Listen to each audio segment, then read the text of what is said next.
Ah, the pug. Favorite place. I wonder what crazy shenanigans I'll get myself into today. Oh, no, it's you folks again. God damn, you're really determined for another lot of videos. I give you two. What's that? You want videos talking about VRChat stereotypes for worlds and more avatars? Well,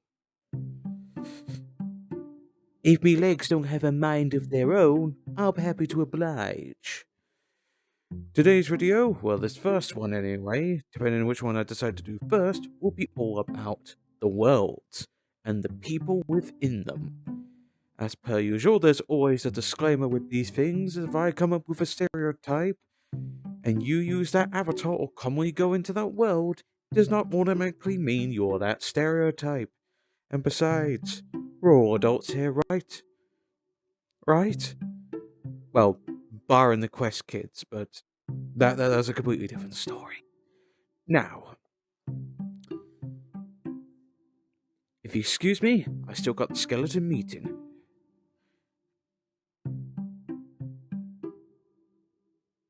The Black Cat, a common world for people to visit and to relax in. It's a very well optimized world, gets the job done for those who want to jump into VRChat. It's also Quest compatible, so if your friends are on Quest and you're on PC, just jump into the Black Cat.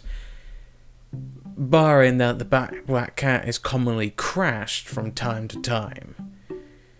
The main reason being, the majority of people in the Black Cat are Quest users, and those Quest people tend to get crashed a lot. It's true in many cases, as the times I've been in the Black Cat, that's what I've seen. But what about the people within them? Well, like I say, you have a variety from the PC line and the Quest line. If you see my stereotype videos, you would probably already guess what type of people I'm going to be referring to. You obviously have the kiddie screamers, alongside with their cousins, the Mr. Trollers, who like to go around causing havoc and being absolute nuisances. Some of them are actually quite chill and actually nice little individuals, and they're actually not that bad. By the by, not everyone is truly the same, and there are some Quest users that are actually quite fun and interesting. You also do have certain individuals who are degenerates in the community, mainly new visitors having questionable avatars that shouldn't be in the game, and use certain words and behaviours. Anyone who knows about that, I probably don't need to describe. There's also mirrors in the world. That means the mirror dwellers will appear here, the typical e-boy e-girl avatars. Not necessarily those type of avatars, but you get the idea. Whenever there are mirrors, full body, very poor avatar, gonna be at the adjacent three main mirrors of the world. But sometimes, in rare occasion, you just see some weird shit in this game. Some weird, funny moments, and this clip from my old stream shows it rightly. Oh, hell no! Ah, hell yes! Oi, get back here. Get the fuck Get down your ass from back there! here. Oh. Fun furry night? Okay. Oh Jesus, what the fuck? Someone just opened the portal. What the fuck? What's this you're doing? How many people we can get? No, that's not mine. I think it's this person. You can see the name who placed that avatar. Come on. Oh my god. Oh, This is just so freaking creepy. wow.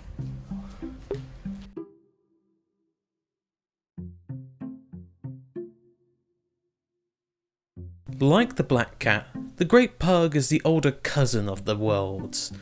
The Pug being a PC-only world, you will only meet PC-only people. You don't have to worry about screaming children in this world, that is for sure.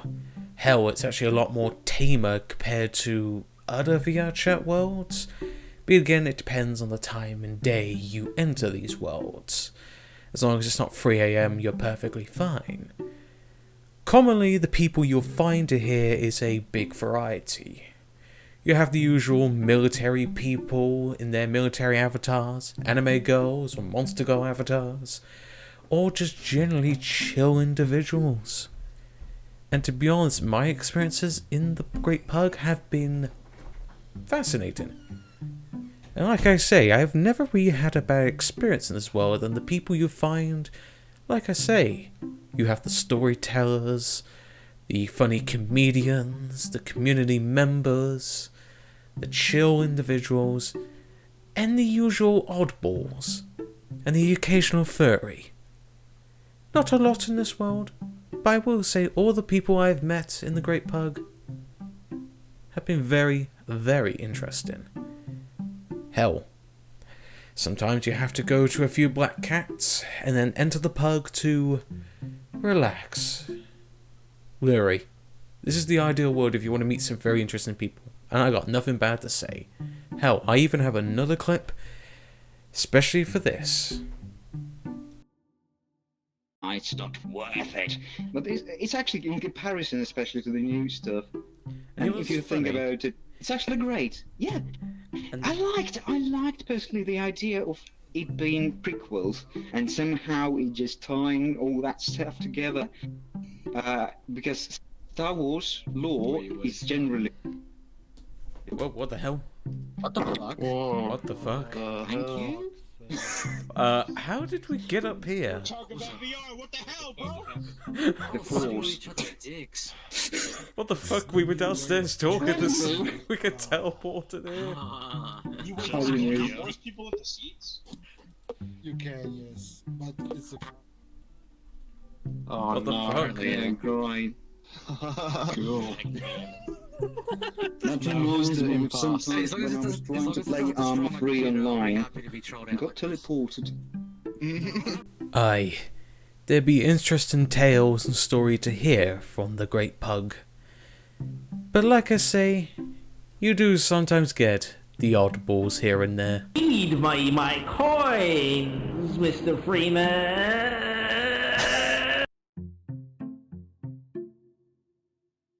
The furry chill and talk world. Well, technically furry talk and chill. This world, as the title or the name would suggest, is a world where furries go to relax and to have a good time. It has adjacent mirrors in appropriate locations, performance is pretty good, and no doubt you will meet a lot of interesting people. I don't usually go to this world much compared to its PC version, the Fur Hub, where it looks probably a lot nicer, but compared to performance-wise, this is probably the best. And the world is obviously Quest compatible. Like I say, you will be meeting furries in all shapes and sizes, to adorableness, to... That's pretty interesting. And like I say, I haven't really met any bad individuals or any of the stereotypes I can think of from my previous videos when it comes to this world. Sure, you do get the I question everything type of individuals, but you also have the full body, chill, absolutely amazing type of people, and you have the very curiosity ones, which, listening to their stories, you're like, that's pretty interesting. But, as always, if it's Quest compatible, there's going to be some crazy shenanigans going on to these worlds. You might see an army of otters just running around causing havoc.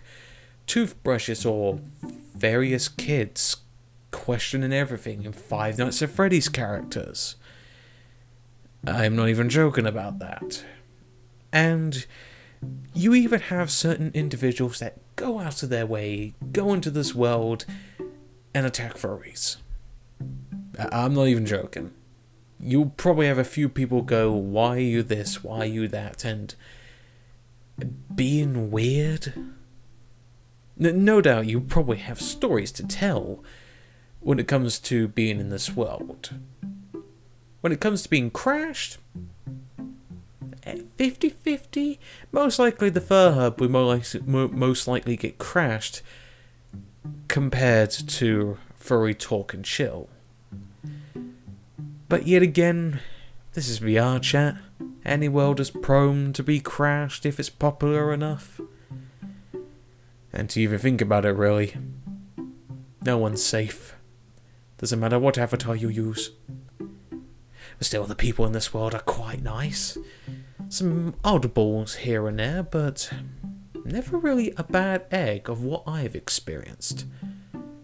But if you're one of those people that like to go up to them and try and bully them, well, they'll send this guy after you. I will send you to Jesus.